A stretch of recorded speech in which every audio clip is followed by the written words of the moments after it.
Uma coisa que a gente estava conversando antes de ficar ao vivo é que você tem uma série duras críticas ao jornalismo, não sei se brasileiro, mas de algumas áreas. Por que você acha que tem de errado com o jornalismo no Brasil em algumas áreas assim? Tem se comportado como um partido político derrotado na eleição. Né? Tem uma guerra particular contra um governo. Isso é verdade, isso dá pra ver. Mas o governo também não ajuda, né? Ele fala tanta merda. Fala, mas faz? Faz, né? Demitiu o Moro, só porque... Demitiu o Moro? Não, o Moro pediu demissão. Mas foi E porque... saiu de uma maneira, Monark, ridícula. Mas o Bolsonaro não estava mexendo na Polícia Federal, não estava trocando as lideranças? Não, peraí. A nomeação do diretor-geral da Polícia Federal é uma prerrogativa presidencial, uma prerrogativa do presidente. Mas ele não tinha prometido a história que eu hoje em dia várias pessoas usam, mas isso eu usei quando recebi a Joyce Hasselman no meu programa ainda na Band, logo depois da demissão do Moro. E ela falou, mas porque é crime, interferiu na Polícia Federal. Eu falei, deputada, é uma prerrogativa do presidente nomear o diretor-geral da Polícia Federal. Se ele, a partir dessa nomeação, ele vai interferir de alguma forma, bom, a senhora está, como no filme do Tom Cruise, o Minority Report, a senhora está se antecipando a um crime não cometido. Ele não cometeu crime algum.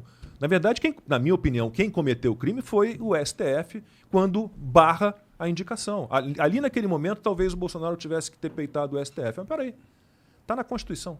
Quem indica o diretor-geral da Polícia Federal sou eu, o presidente da República. Por que eu não posso indicar? Mas não é um pouco engraçado, ele não tá nem aí para nenhuma outra Polícia Federal, mas aqui tem os filhos dele na mira, ele tá aí e aí troca a parada. Ele estava trocando o diretor-geral, que é uma prerrogativa dele. Mas não o era superintendente é o diretor-geral que decide. Então... Mas ele não tentou trocar os caras do Rio? Não, ele estava tentando botar o Ramagem, né? Que era a indicação dele da Federal, ele é da porra toda. Diretor-geral da Polícia Federal. Entendi. Aí o presidente nomeia o diretor-geral da Polícia Federal e esse diretor-geral nomeia o superintendente da Polícia Federal em cada um dos estados e no Distrito Federal. Entendi. É assim que funciona. Então você dizer que o Bolsonaro interferiu na Polícia Federal porque indicou ou quis ou tentou indicar o diretor? Não há crime algum. É que é um pouco da minha percepção que o Bolsonaro havia prometido ao Moro que ele teria autonomia total. Aí é uma conversa entre eles. Entendi. Se ele prometeu isso ao Moro e não cumpriu, aí é uma questão, né, não é uma questão ilegal, mas talvez seja imoral, só sei que não seja correto. Mas aí é uma questão, e o Moro se sentiu mal. Agora, naquele momento ali eu falei, pombas, que decepção, porque... Será? Porque o Moro saiu desse jeito, dizendo que ele deve ter realmente provas de que o Bolsonaro estava mexendo geral para proteger os filhos, ou sei lá mais para quê. Bom, mas ele tinha com certeza uma intuição muito forte que esse era o motivo. Mas não apresentou nada. Tudo bem. Aquela reunião ministerial que foi a gota d'água para a saída do Moro, se você olhar o Moro durante aquela reunião, ele saiu dali porque ele tomou umas pancadas ali. Né? Tomou umas pancadas. O Bolsonaro estava querendo mexer com o ministério dele porque foi o início daquela fase de fecha tudo, de prende quem está na rua. Era um momento assim, de agressão total à liberdade. Né? Será que foi por isso mesmo? Eu não sei se eu compro isso. O Moro se sentiu... O Moro tinha uma credibilidade, não tinha? Mas ele se sentiu de alguma forma... É como se você levasse um pito, né, no seu colégio, na frente dos seus colegas de colégio, ficasse... com vergonha e pedisse para sair do colégio. Chegasse em casa, no caso dele, ele pediu para sair do governo. Então, assim, tomou um pito. Você está falando que foi uma infantilidade a forma que ele agiu. Eu sempre fui um grande admirador do juiz Sérgio Moro. Né? Essa história de o STF descondenar, né? Que agora é o verbo, descondenar o Lula, de anular processos.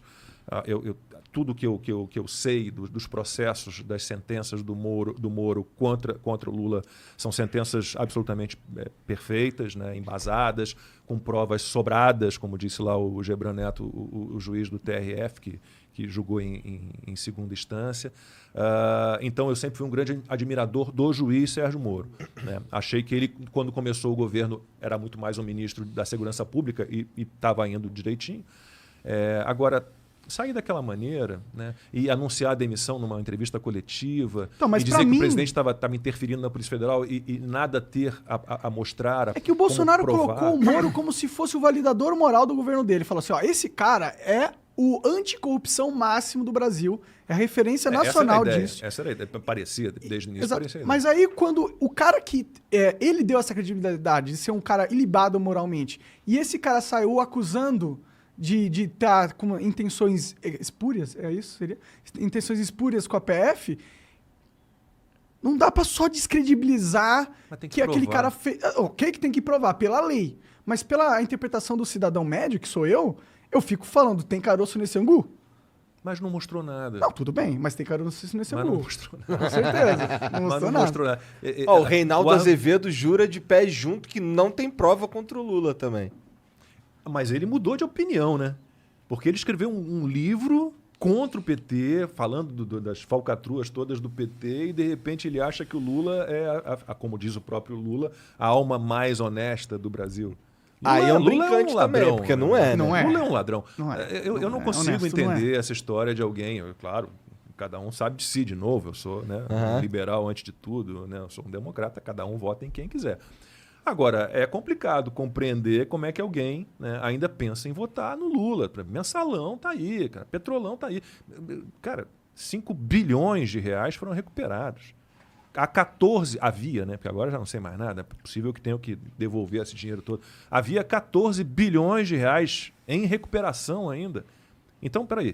Tem produto, acharam, né? Tem produto do roubo, mas não teve roubo? Isso é esquizofrênico, isso não existe. Faz sentido, né? Faz totalmente sentido. Eu acho que acreditar na inocência, não só do Lula, mas do PT inteiro como partido... Zé Dirceu é um guerrilheiro treinado em Cuba. O problema do Lula não é nem só o Lula. O Lula me dá medo, porque ele é um cara muito mais habilidoso que o Bolsonaro politicamente. E ele tem um grupo muito maior, muito bem mais estruturado. E é isso que me dá mais medo ainda, o grupo que por trás do Lula. Porque o Lula não é só o Lula. O Lula, ele traz uma galera junto com ele que é de peso, e de peso mesmo, uma galera muito poderosa. E se esse cara entra no poder de novo, Bolsonaro tá demorando para conseguir dominar o negócio. O Lula vai dominar sim. Em um segundo. A questão do Lula é o seguinte, vamos imaginar que o Lula realmente é, como ele acha, como ele diz, a alma mais honesta do Brasil. Ele não se torna a pessoa mais competente, o governante mais competente, um estadista, um grande gestor público. Ele não é, porque as ideias que ele defende, que o partido dele defende, todos os partidos de esquerda defendem, elas não deram certo em lugar nenhum do mundo em época nenhuma. De novo, eu sou muito pela simplificação. Assim. Eu sou um repórter de televisão, então eu sempre trabalhei como repórter desde o início da minha carreira, fazendo reportagens por 1 minuto, 1 minuto e meio. Então você tem que ganhar um poder de síntese, uma objetividade, uma concisão, né, que outros veículos de comunicação não exigem, mas televisão exige. Então eu acho às vezes que a discussão... o Guilherme Fiuza não gosta dessa divisão de direita e esquerda, conservadores, liberais, progressistas, sempre entre aspas. Ele não gosta disso. Mas, no fim das contas, para simplificar, né, é uma questão de o que você defende. O que o Lula e o PT defendem, esse Estado, de novo, esse Estado enorme, Estado social, um Estado que vai pegar você pela mão, que vai resolver todos os seus problemas, vai conduzir a sua vida, né, que vai te dar um dinheirinho, que vai criar estatais... Isso não existe. Me cite um país desenvolvido, livre e democrático que tem um Estado enorme. Não existe. Estados Unidos? Estados Unidos tem um Estado enorme? Estados Unidos tem 16 estatais. Tá, mas eles têm 800 bases militares no mundo todo também. Não, peraí, estou falando... Isso é para do Estado. Não, sim, eles são a única superpotência no mundo. A China está chegando lá. É a superpotência, a única... país número 1 do mundo. Eles têm um papel ainda de polícia do mundo. Tá, mas é que eu vejo o Estado americano como um Estado muito forte. Eu prefiro os Estados Unidos como polícia do mundo do que a China. Também prefiro. Então tá. Ou o Brasil. Não, eu digo assim, um Estado que te ofereça tudo. Que tenha que te oferecer, e nada é de graça. Educação pública, saúde pública, uma renda mínima, que controle todas as áreas econômicas que tem, como a gente tem aqui no Brasil. Você tem Eletrobras, você tem não sei mais o quê, você tem Correios. Meu Deus do céu, a gente tem estatais de tudo. Tudo. Não tem a menor, não dá, isso não existe. Não, eu acho Bom, o governo brasileiro... A gente concorda um pouco. Sim, com certeza. Mas o governo americano também tem estatais. Tipo, tem o Correio lá americano, né? Que estão querendo vender também. Mas o programa que está indo ao ar hoje...